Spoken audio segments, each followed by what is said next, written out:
Shabbat Shalom. Welcome back to Take Time for Torah, 5 Minutes with Rabbi Gaber. This week is Parshat Noah, the story of Noah and the flood. The entire world is destroyed. The entire world is destroyed as if we were reading the opening words of the Torah portion because of man's cruelty to other men, to man's indifference to others' suffering, and the lack of concern that people showed for one another. God sees all this, he's incensed, he's angry, he wants to destroy the entire world because what he has realized is that he has seen the wrongdoing in this world. But the people of the world don't see anything wrong with their indifference, their lack of concern, or the ways in which they cause suffering to others. So God prepares to destroy the world with a flood. But before that happens, he picks Noah, who is an Ish Tzaddik B'doro, and a righteous man of his generation, to build an ark, to load it with his family, to load it with animals, in a sense, to load on the seeds of a future, of a new world that will be formed. And when they come off of the ark after 40 days and 40 nights, and they begin to recreate a world, and we hope with the renewed covenant between Noah and God through the rainbow, this will be an opportunity for humanity to start over and to fix the wrongs of the past. But you know what? We haven't fixed all of the wrongs of the past. We are still suffering. In this country, we suffer from hunger and poverty. There are 3.9 million people who receive food stamps every week. They live on an average monthly income of $693.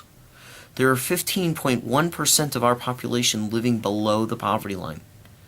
Now, in order to demonstrate that for us, the Jewish Community Public Affairs, which is an umbrella agency, national agency made up of Jewish community relation councils and those who are ready to confront the issues of our day, have created the Food Stamp Challenge.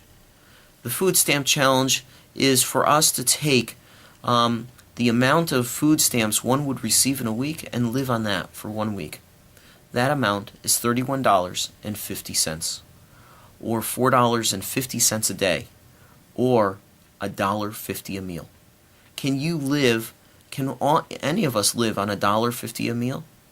There's a lot of people in this world who are. So I encourage you to take this food stamp challenge, either to take the challenge itself or to spend the same 7-day period adding up the receipts of the food that you would eat and consume. I know in my family, $126 for a family of 4 doesn't go very far. It's only a small part of our weekly food bill. It would be difficult for us to be able to eat all the things that we know and love and also keep within that budget. Thank God we don't have to. But we have a responsibility. And our Torah portion reminds us that we have that responsibility to renew that covenant with God, to reach out and to help others, to realize that people need help, to be concerned, to not be indifferent, but to care, and to offer people relief from their suffering. How do we do it? In this country, we can do it through our political system. I encourage you to advocate to our legislators the need to protect and ensure that the food stamp program remains vital and it remains helpful to those who need it. You see, everyone who receives food stamps, or most of the people who receive food stamps, it helps them just stay above the poverty line. It just helps them keep their head above water. You can take the food stamp challenge.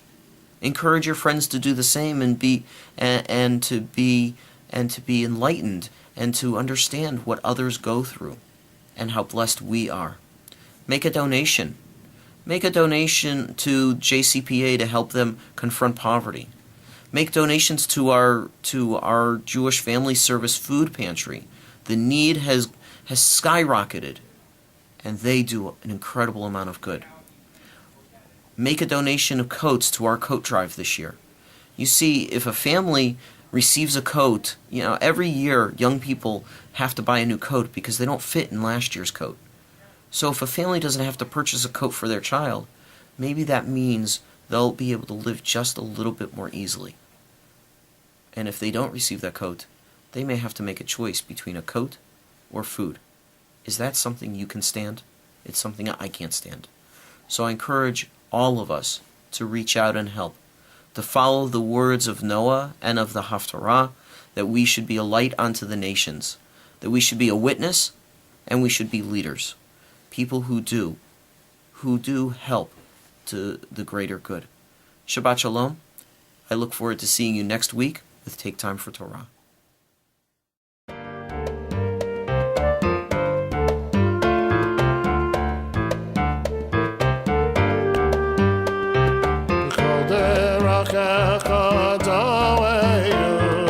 Kile Olam Chasno